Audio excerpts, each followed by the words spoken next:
Hi there, I am Suzanne Kuhn, founder of SuzyQ, and I am here with Jerry B. Jenkins today.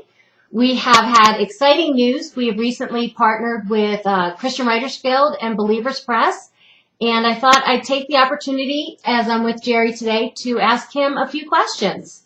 So thank you for being with me and good to be here, allowing me to ask you these questions. So, Jerry, last year you announced a change in your view of independent publishing. How did your view change, and what can you share with me about that today? It was a pretty big change. I had for years been against independent publishing. Self-publishing for so many years was really vanity publishing. People would, they wanted so badly to be published, they would try to be traditionally published. They would send their manuscript to a traditional publisher, and when they got enough rejections, they still want to be published, so they would send it off to a place that would take their money and publish their book. But the problem was that so many self-published books looked so bad. They weren't edited well. They hadn't been written well enough to be published traditionally, obviously. So they had bad covers, they had bad editing.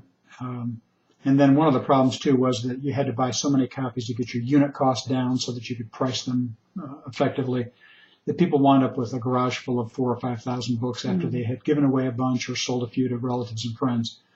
And so I just told people, look, learn how to write to get to the point where you can be, at a place where somebody will pay you to publish you. And that's why we had the Christian Writers Guild. That's why we were teaching people to write. But it got to the point after several years where we were only seeing very few people who'd gone through our courses get published, even though we felt we brought them to the point where they were ready.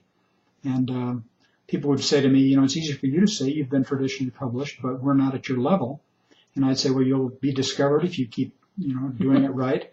And but even publishers and editors were saying, you know what, we need people with bigger platforms. And even though people are better writers, we want to discover them. But the economy being what it is, we can't take chances like we used to.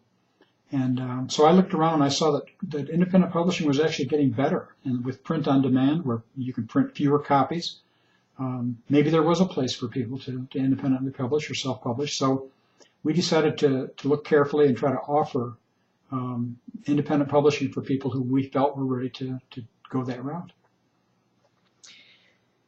So if you could give one word of advice to an author, and I'm going to qualify that by saying Christian Writers Guild is known for its professionalism, its training, and the quality of the writer that it produces. If you could give one word of advice on independent publishing, what would your advice be? Well, the most important thing is I think people need to realize where they are as a writer. You need to have an editor. Every piece of published writing is a duet between a writer and an editor. It's not a solo. Even those of us who publish traditionally get paid for our writing and someone else takes all the risks. We would never dare to say, I don't need an editor, I don't want an editor. We need that extra pair of eyes. So that's one of the things we offer. And frankly, one of the mistakes that we made at Christian Writers Guild when we offered our package of independent publishing, I thought one size would fit all. We put all the things together that would wind up giving you a complete book with a nice cover and editing and proofreading and all those things. But then we sort of left you and said, here's your book, good luck with it. And people would say, no, I need to know how to get this into bookstores. I need to know how to get it to readers. What do I do with it? How do I warehouse it? How do I invoice people? How do I bill them? How do I publicize, advertise, promote, etc.? And so we have finally come up with a plan now to offer all those services a la carte. And the great thing is we don't have one single package price now either. We will do that. We will offer that, and it's very economical. But people can literally take just one piece of this if that's all they want. If all you want is a proofreader, we'll offer that. If all you want is a designer, if all you want is an editor, or if you want all that whole range of services from all the things I just mentioned all the way through warehousing, billing, invoicing, shipping, packaging, all that stuff, you can get it all in one source. In fact, that's what our service is called, one source. So there's all those things. People can get them a la carte or they can get them in a package. And I think it's a tremendous asset to be able to come to one place and get everything you need or just one thing that you want. I love the ability that it is. They can get everything or customize for their individual need, which is fantastic. So the writer is really in control. The writer really becomes the publisher. We're virtually the broker now between the writer and all these publishing services.